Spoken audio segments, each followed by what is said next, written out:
Alright, now that we've had a cup of coffee, I think what we're going to do is we're going to check in for brunch.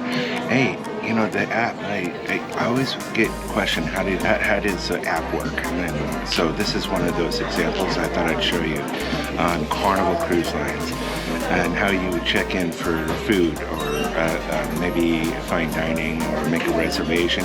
So I'm going to show you how we check in for brunch. So here's my phone. Alright, let's see here. Kind of line up the camera a little bit. Alright, then I'm going to push food and beverages right here.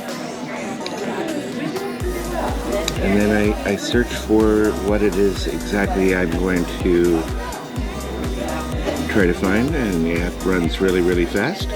And that shows right here, today we have available right now C-Day brunch.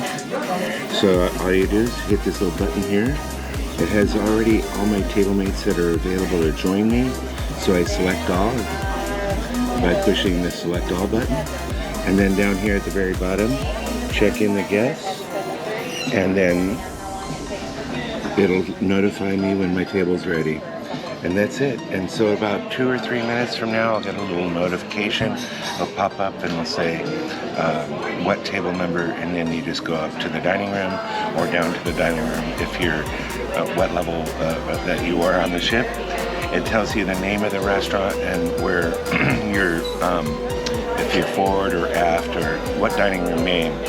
And that's it. That's all there is to it. And so we're going to go have brunch, and we'll bring you guys along. Bye-bye.